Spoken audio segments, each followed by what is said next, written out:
Fala galera, sejam bem-vindos ao canal, e para mais uma história de terror. Se gosta desse tipo de conteúdo, não deixe de se inscrever no canal e deixar aquele like e ativar o sininho para receber notificações de novas histórias. Então bora para mais uma. O Soldado Jacob. Não lhes farei uma crônica de Paris, porque, enfastiado de rumor e movimento, tranquei-me no meu simples aposento de estudante e lá fiquei durante 2 semanas. É verdade que esse tempo foi bastante para cair um ministério e subir outro. Mas, quer a queda, quer a subida, nada tem de interessante. Assim, limito-me a contar-lhes uma visita que fiz ao Hospital da Charité, da qual me ficou pungente recordação. O Hospital da Charité é dirigido pelo célebre psiquiatra Dr. Luiz, cujos estudos recentes sobre o magnetismo tanta discussão têm provocado. De fato, o ilustre médico tem ressuscitado, com o patrocínio do seu alto valor científico, teorias que pareciam definitivamente sepultadas. Não é delas, porém, que lhes quero falar. Havia no hospital, há 23 anos, um velho soldado maníaco, que eu, como todos os médicos que frequentam o estabelecimento, conhecia bastante. Era um tipo alto, moreno, anguloso, de longos cabelos brancos. O que tornava extraordinária a sua fisionomia era o contraste entre a tez carregada, os dentes e os cabelos alvíssimos, de um branco de neve imaculada, e os indescritíveis olhos em fogo, ardentes e profundos. A neve daqueles fios alvos derramados sobre os ombros e o calor daqueles olhos que porejavam brasas atraíam, invencíveis, a atenção para o rosto do velho. Havia, porém, outra coisa para prendê-la mais.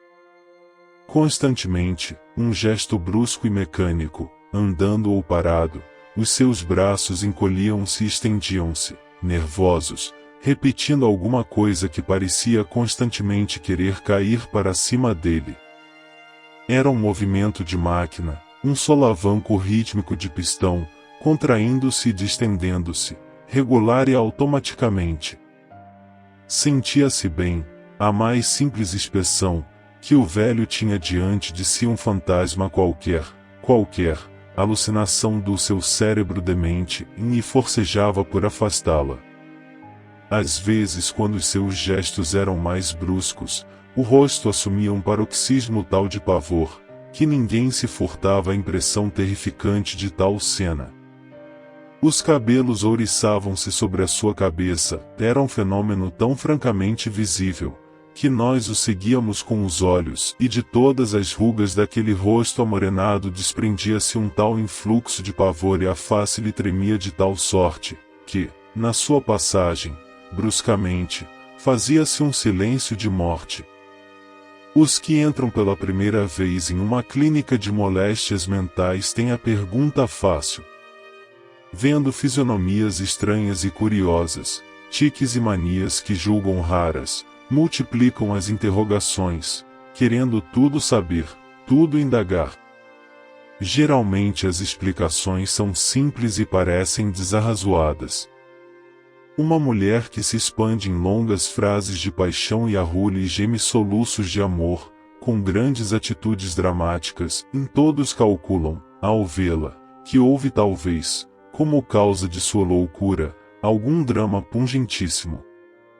Indagado, vem-se a saber que o motivo da sua demência foi alguma queda que interessou o cérebro. E esse simples traumatismo teve a faculdade de desarranjar de um modo tão estranho a máquina intelectual, imprimindo-lhe a mais bizarra das direções. Assim, os que frequentam clínicas psiquiátricas por simples necessidade de ofício esquecem frequentemente este lado pitoresco das cenas a que assistem e, desde que o doente não lhes toque em estudo, desinteressam-se de multiplicar interrogações a seu respeito. Era isto que me tinha sucedido acerca do velho maníaco. Ele tinha livre trânsito em todo o edifício, era visto a todo instante, ora aqui, ora ali, e ninguém lhe prestava grande atenção. Da sua história nunca me ocorrerá indagar coisa alguma. Uma vez, porém, eu vim a sabê-lo involuntariamente. Nós estávamos no curso. O professor Luiz dissertava sobre a conveniência das intervenções cirúrgicas na idiotia e na epilepsia. Na sala estavam 3 idiotas, 2 homens e uma mulher e 5 casos femininos de epilepsia. O ilustre médico discorria com a sua clareza e elevação habituais, prendendo-nos todos à sua palavra. Nisto, entretanto, o velho maníaco, conseguindo iludir a atenção do porteiro, entrou. No seu gesto habitual de repulsa, cruzou a aula, afastando sempre o imaginário vulto do espectro, que a cada passo lhe parecia embargar o caminho. Houve, porém, um momento em que a sua fisionomia revelou um horror tão profundo, tão medonho, tão pavoroso que, de um arranco, as 5 epiléticas ergueram-se do banco, uivando de terror, uivando lugubremente como cães, e logo após atiraram-se por terra, babando, escabujando, entremordendo-se com as bocas brancas de espuma, enquanto os membros, em espasmos, agitavam-se furiosamente. Foi de uma dificuldade extrema separar aquele grupo demoníaco, de que, sem tê-lo visto, ninguém poderá fazer uma ideia exata. Só, entretanto, os idiotas, de olhos serenos, acompanhavam tudo, fitando sem expressão o que se passava diante deles. Um companheiro, ao sairmos nesse dia do curso, contou-me a história do maníaco, chamado em todo o hospital o soldado Jacob. A história era simplíssima. Em 1870, por ocasião da Guerra Franco-Prussiana, sucedera-lhe, em uma das pelejas em que entrará, rolar, gravemente ferido, no fundo de um barranco. Caiu sem sentidos, com as pernas dilaceradas e todo o corpo chagado da queda. Caiu, deitado de costas, de frente para o alto, sem poder mover-se.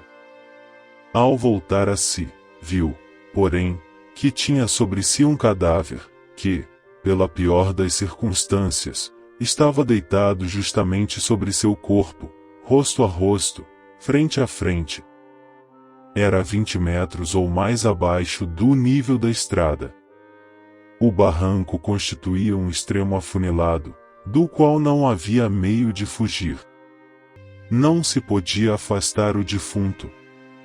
Por força, ele havia de descansar ali. Demais, o soldado Jacob, semi-morto, não conservava senão o movimento dos braços e esse mesmo muito fraco. O corpo, e uma chaga imensa, que não lhe obedecia à vontade, e jazia inerte. Como deve ter sido medonha aquela irremissível situação!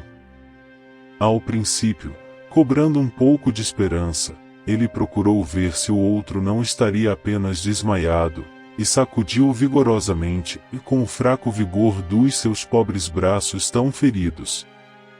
Depois, cansado, não os podendo mais mover, tentou ainda novo esforço, mordendo o soldado caído em plena face.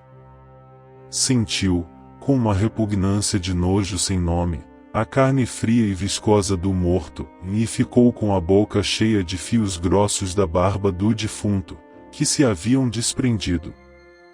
Um pânico enorme gelou-lhe então o corpo, ao passo que uma náusea terrível revolvia-lhe o estômago. Desde esse instante, foi um suplício que não se escreve, e nem mesmo, seja qual for a capacidade da imaginação, e se chega a compreender bem. O morto parecia enlaçar-se a ele, parecia abafá-lo com o peso, esmagá-lo debaixo de si, com uma crueldade deliberada.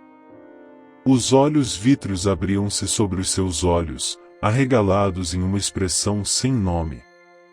A boca assentava-se sobre a sua boca, num beijo fétido, asqueroso. Para lutar, ele só tinha um recurso, estender os braços, suspendendo a alguma distância o defunto. Mas os membros cediam ao cansaço e vinham, aos poucos, descendo, até que de novo as duas caras se tocavam. E o horrível era a duração dessa descida, o tempo que os braços vinham vergando de manso, sem que ele, cada vez sentindo mais a aproximação, pudesse evitá-la.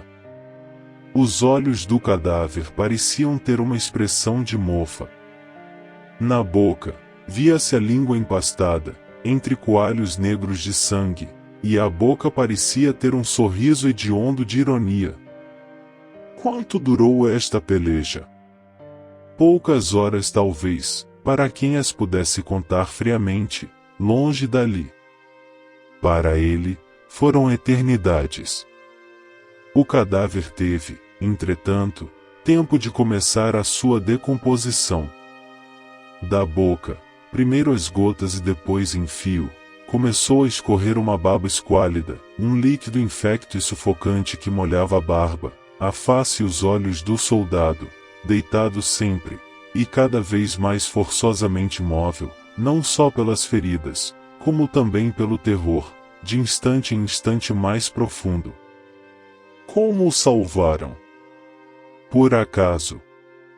A cova em que ele estava era sombria e profunda. Soldados que passavam, suspeitosos de que houvesse ao fundo algum rio, atiraram uma vasilha amarrada a uma corda. Ele sentiu o objeto, puxou-o repetidas vezes, dando sinal da sua presença, e foi salvo. Nos primeiros dias, durante o tratamento das feridas, pôde contar o suplício horroroso por que passará. Depois, a lembrança persistente da cena encheu-lhe todo o cérebro. Vivia a afastar diante de si o cadáver recalcitrante, que procurava sempre abafá-lo de novo sob o seu peso asqueroso. Anteontem, porém, ao entrar no hospital, achei o soldado Jacob preso num leito, com a camisola de força, procurando em vão agitar-se, mas com os olhos mais acesos do que nunca, e mais que nunca com a fisionomia contorcida por um terror inominado e louco. Acabava de estrangular um velho guarda, apertando-o contra uma parede, com o seu gesto habitual de repulsa.